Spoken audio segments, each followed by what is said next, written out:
For those of you who have a relationship in your life that feels tender, a relationship that might be hurting, my first guest wants you to know that it is possible to turn it around, and right now is the time to start.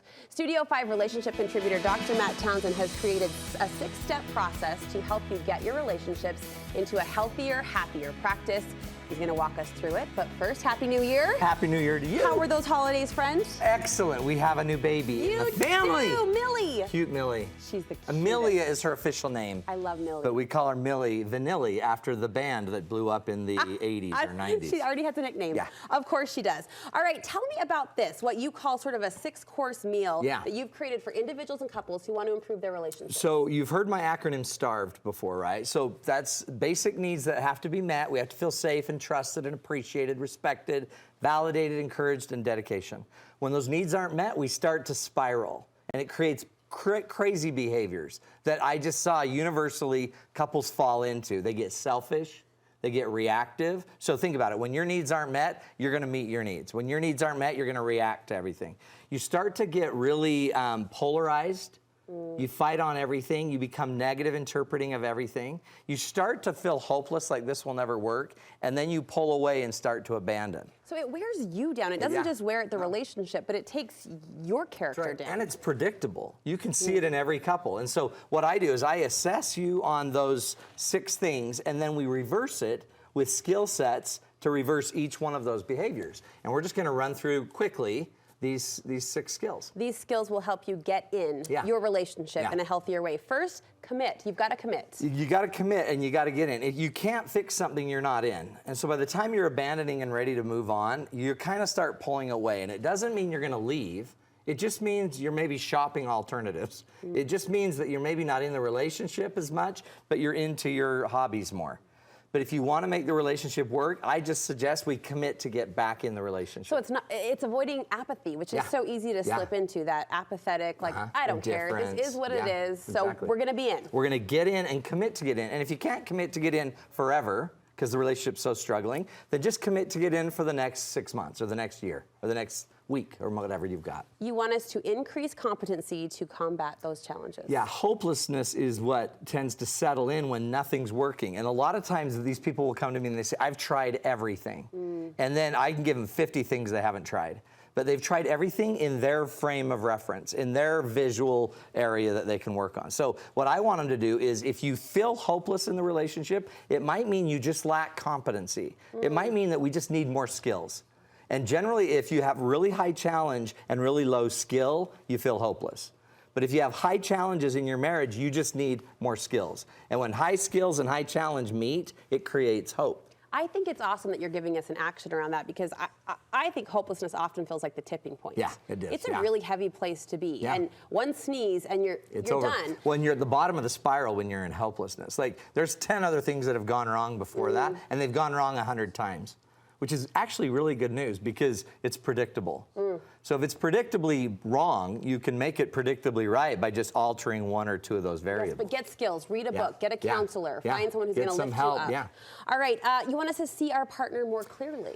A lot of times when we're in this pattern, when we're reactive, we start negatively interpreting. The most basic kind of default paradigm for interpreting our partner is, or anything in life, is negative. Our body wants to think negatively to protect us against all bad.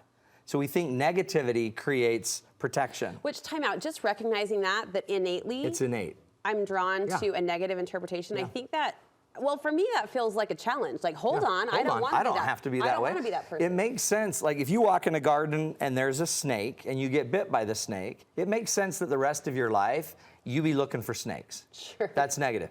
But when you walk in the garden 10 years later and there's a hose, it's not a snake. You feel like it's a snake, you act like it's a snake, but all you're doing is negatively interpreting the data. We do that in our marriages all day long. I've been hurt by you enough, so then I start actually looking for where you're going to hurt me. So in order to be a clear seer, you've got to actually assume that there's more to your partner than just the negative. They didn't just forget your anniversary, and they don't just hate you, and they probably have a girlfriend. Those are all kind of negative interpretations. You might also want to add all the other data that you know about them. Like, they forgot your wedding pictures date, and they forgot your shower when you were having your first baby, and they forgot Christmas last year. and they forgot your anniversary 2 years ago. That's data. Data. And they're a farmer who grew up with a single dad that never cared about parties. And so missing an anniversary was never part of their psychology. Yeah. If you take all that data in, they're not an evil spawn of Satan. They're just a human who has an issue with remembering. By the way, they might even have ADD or ADHD. So once we start to see it more clearly, we can fix it more wholly. You mentioned the word polarization, which we often apply to our Facebook feed or to politics, but how does this show up in a marriage?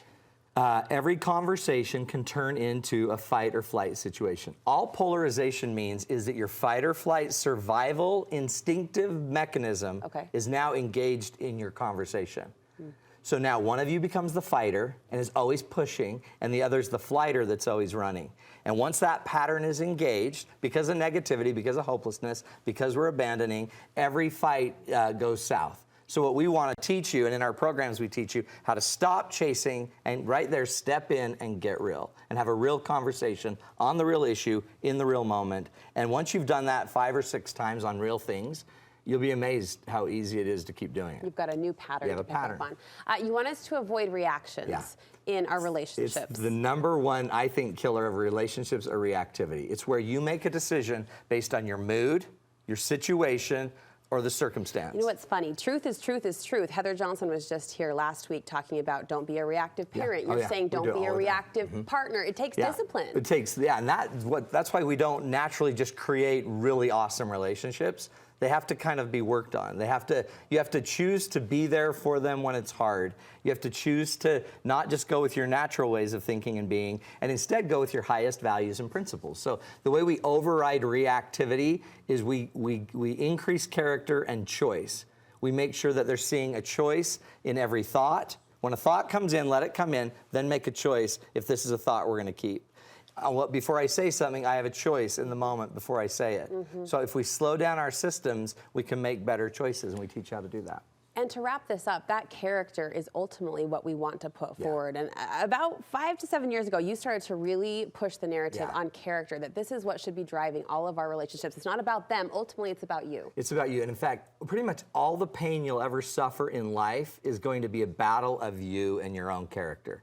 It's going to be your own ability to manage your own thinking, your own ability to accept. Part of character is accepting what's happening in your life, instead of trying to constantly play against it and force it to be something different. Character, in essence, is your ability to be your highest self in the hardest moment. And once we can be our highest self in the hardest moment, what starts to foster is confidence. So now we don't need fake self-esteem confidence by looking better, feeling better, smelling better. We're going to have the confidence because we are better, and we know with character we can handle anything. You're so good at this. You are so good at this, and we have a chance to take a front row seat and learn from the best. Your Valentine's date night is coming up. We're going to be getting deep into all of this, including doing an assessment when you're there. So go to it, check it out. February 11th is when we do the date night. If you go to matttownsend.com, you can get the tickets. Brooklyn will be introducing me. I'm already writing my notes. And it really is, bring your friends, bring your family, bring the people you love, and we'll give you the tools and skills for about 2 hours that night. Really looking forward to it. A unique opportunity. He only does it twice a year, so get your tickets, matttownsend.com. We'll meet you there. Thank you so much. Happy New Year. Tell Tanner I will. And wife and baby Millie, congratulations.